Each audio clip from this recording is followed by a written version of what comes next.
Hey guys, what's going on? Today we're going to be doing something a little bit different here. I'm sure you've seen some of the Modern Warfare 2 marketing in-game as well as on Twitter, YouTube, and wherever else you do get your Call of Duty news content from.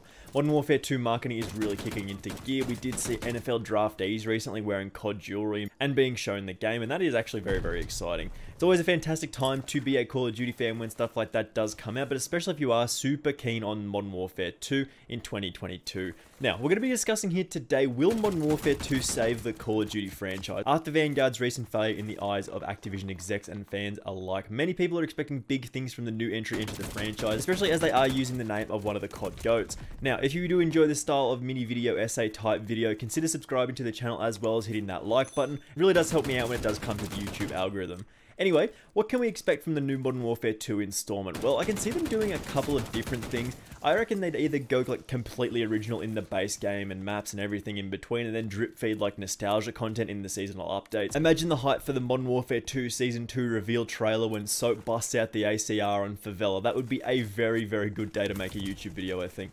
Or they can either lean really, really heavily into the nostalgia in the base game content from Modern Warfare 2 originally, essentially making it like a soft remake of the previous game. I suspect they'll probably mix the two ideas similar to what they have done with Vanguard. You get a decent chunk of map content. For example, let's say we do end up getting like 15 maps at launch. I'd probably expect there to be somewhere near like 10 to 12 original maps and then maybe like 3 to 5 remakes or something like that, similar to, as I said, as they have done with Vanguard. I'd probably go on the fewer side of the remakes with the base game and then add some like super popular stuff later on. Again, think of our imaginary Season 3 update when we do get a quick scoping montage on high-rise with the intervention. That would be another good day to be a Call of Duty fan, I think. In terms of map content, I would like to see, everyone would love to see the return of all the classic maps that you can think of, like your favelas, your high-rises. Afghan would be a really cool addition to the game. I think it's been a little while since we've played on that. Estate would probably have to feature there somehow. It's not my absolute favorite map, but I know it is a real classic. Like, it is just a classic map in Call of Duty. This might be one they add as a DLC map if I believe they couldn't fit it into the main campaign. Like, I remember it being from the story in the Modern Warfare 2 campaign, so if they can fit it in this, it's probably appropriate, but if they can't, it'll be likely a DLC map. Sub-base, I do want to see come back. I think that's a pretty cool addition. Always like to see a snowy map. I know a lot of people don't like snowy style maps, but I don't mind it. Scrapyard might be a little bit of a weird addition, and the same with Rust, given that we already saw that in Modern Warfare in 2019. Terminal, of course, is definitely one that they're going to do. I mean, I'm not sure what they're going to do with aesthetic-wise, maybe just like the original one that they have seen previously, but of course we have seen different variants of Terminal before. I could potentially see something like Crash returning as well. Even though we did see it in Modern Warfare 2019, it does have those classic competitive roots in Call of Duty. Like, a memory that I do have of old competitive Call of Duty in COD 4 was just a gameplay on Crash, which is fairly interesting. Moving forward in history, Resistance is something that I would love to see make a comeback, as well as everyone's favorite map, Downturn. How sick would that be? I kid, of course, that map is absolute garbage, and if they bring that back, oh, that'll be a bad day. Lockdown or Village could easily make a comeback, and Mission would probably be a cool addition to the game as well. So it's pretty easy to see that there is loads of ready-made map content just waiting to be updated and remade that people would go absolutely crazy for. But of course, I'm very much looking forward to the creativity of the map design from the new content, as long as we don't see another Piccadilly with the spawn situation that did happen at the launch of Modern Warfare 2019. Oh, that was a bad time. And just a shout out to Modern Warfare 2019 as well. Shoot House can be in every Call of Duty game until the end of time. Moving on to some guns that I do want to see here, I think something at the top of everyone's list would be the Intervention, as we did mention previously in our little fake scenario. Imagine the hype from like a high-rise Intervention style combo.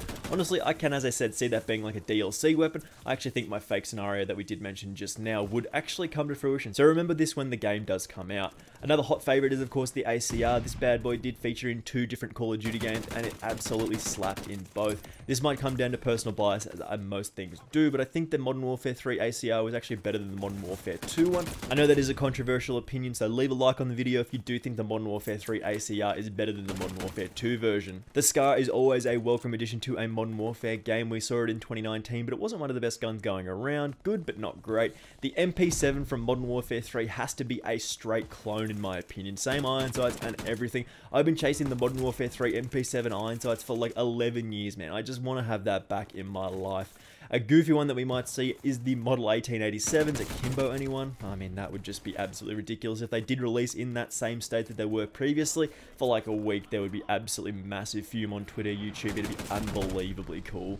Barrett 50 cal can also make a return, and that's pretty likely as well, so we can continue the age-old question of which one is superior, the intervention or the Barrett 50 cal. The intervention is absolutely the right answer, by the way. And lastly, a personal one of mine that I do want to see return is the Mk2 Carbine from Modern Warfare 2019. I really do like that style of weapon, your single shot, get that one shot kill if you're getting like a headshot or an upper torso shot. I really do think that is very, very cool, and it is like one of the more popular weapons, even though I'm absolutely terrible at using it. It does reward high skilled players and punishes bad ones. So is the game going to live up to the hype? I think it's important to temper your expectations here. I mean, I really do want to go crazy and hope that this is going to be literally the best Call of Duty game ever made, and people do have a very fond memory of their experiences surrounding the original Modern Warfare 2 game. People still talk about it to this day, and it was literally 13 years ago.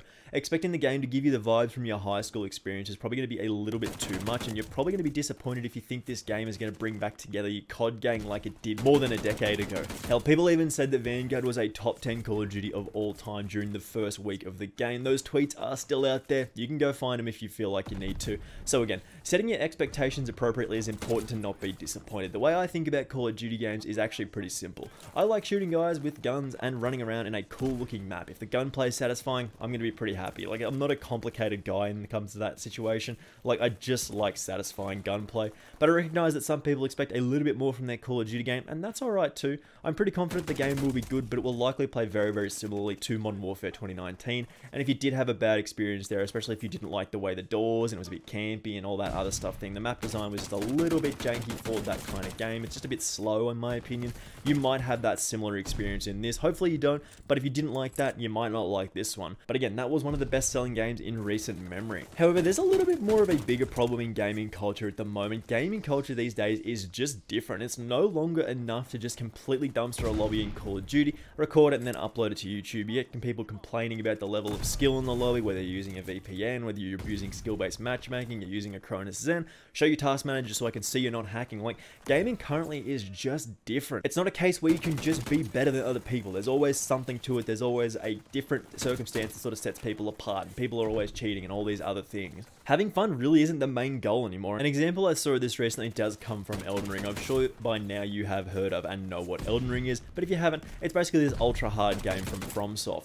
Well, weird nerds on the internet have decided that the main goal of the game isn't just to beat it, but to beat it in the way that they do see fit, and that is like gatekeeping. And that's currently a big part of gaming culture, where it isn't simply good enough to just beat the game and have an experience that you enjoy. You also have to sort of tie it into other people's enjoyment as well, which is just really weird. See, there are loads of different builds and items and like features in that game that do allow you to complete the game in any way that you see fit, but as I said, arbitrarily people are gatekeeping the game, and you're not supposed to beat them and use them in order to beat the game in the way that they see fit, as it's just seen as the wrong way to play the game. And that sort of bleeds into other gaming experience as well. It's no longer good enough to just have fun and play the game and just enjoy things. It is not good enough anymore.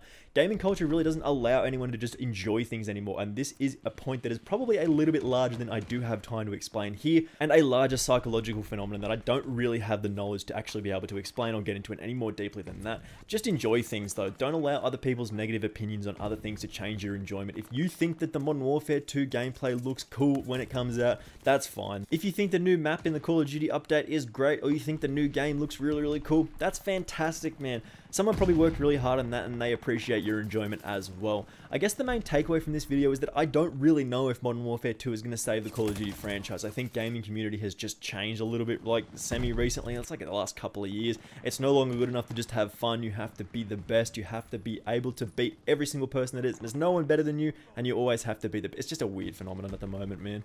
I really do hope the new game is absolutely fantastic. I really did enjoy Modern Warfare 2019, and it did allow me to create this YouTube channel and talk to you guys about Call of Duty, which is one of my absolute favorite things in the world. But in saying that, I'm really not sure what the COD community wants from the new game, or even if they know what they want at all. But in saying that, they'll probably punch out another Black Ops game in a few years after the Microsoft takeover happens, and maybe even get a Black Ops reboot or something like that. I think that'd be pretty cool. But other than that, that is going to wrap it up here, guys. Will Modern Warfare 2 save COD? Well, I really don't know. But if you did enjoy this style of video and you do want to see me make more stuff like this, some opinion related stuff on Call of Duty or just gaming culture in general, make sure you do hit that subscribe button with those notifications turned on. I do very much appreciate it. It really does help me out. And if you do hit that subscribe button, hopefully that does mean I will see you in the next video. Bye!